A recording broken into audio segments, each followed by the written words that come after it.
વાઘોડિયા વિધાનસભાની પેટા ચૂંટણીમાં અપક્ષ ઉમેદવાર તરીકે મધુ શ્રીવાસ્તવ અને તેમની દીકરી નીલમ શ્રીવાસ્તવે પોતાના સમર્થકો સાથે ઉમેદવારી નોંધાવી હતી.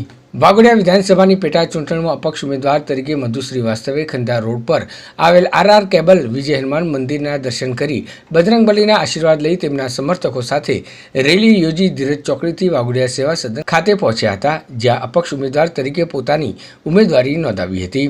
વાઘોડિયા ખાતે પોતાની ઓફિસે આવતા તેમના સમર્થકોએ મધુ શ્રીવાસ્તવનું ફૂલહારથી સ્વાગત કર્યું હતું અને ઉમેદવારી પત્ર ભરવાના સ્વરૂપે એક રેલી યોજી હતી. વાઘોડિયા સેવા સદન ખાતે આ રેલી પહોંચી હતી અને ત્યાં દબંગ છાપ ધરાવતા મધુ શ્રીવાસ્તવે અપક્ષમાં પોતાની વાઘોડિયા વિધાનસભામાં ઉમેદવારી નોંધાવી હતી અને સાથે સાથે મધુ શ્રીવાસ્તવની દીકરી નીલમ શ્રીવાસ્તવે પણ અપક્ષમાંથી પોતાની ઉમેદવારી નોંધાવી હતી. આમ એક જ પરિવારમાંથી વાઘોડિયા વિધાનસભાની પેટા ચૂંટણીમાં અપક્ષમાં બે ઉમેદવારોએ ઉમેદવારી નોંધાવી હતી.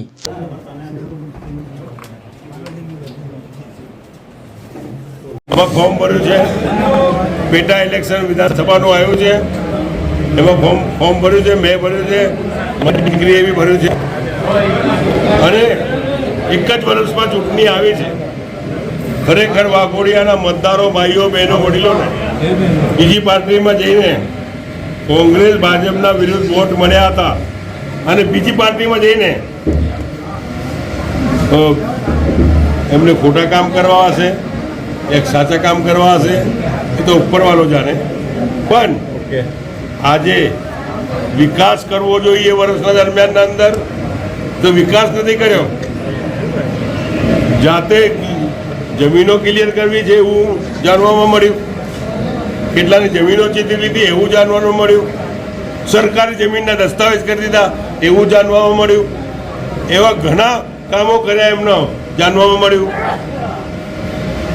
ઓઇલ, પેટ્રોલ, ડીઝલના 2 નંબરના ધંધા કર્યા એ જાણવામાં મળ્યું.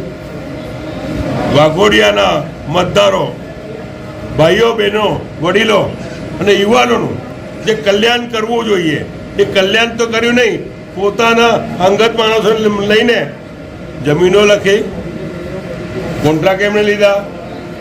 આ ધંધો એક વર્ષના દરમિયાનમાં કર્યા છે.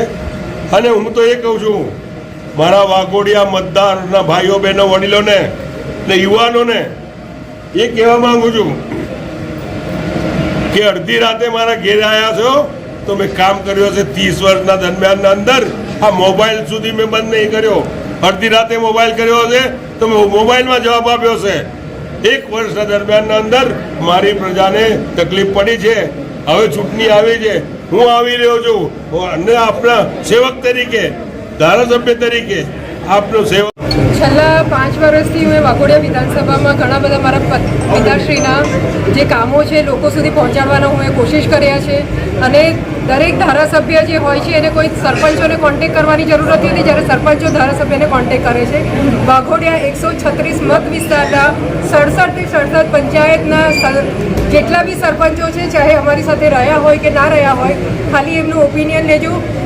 હું એ સામે ચાલીને એમને કામો પૂછીને એમના ગામોમાં કામો આપ્યા છે.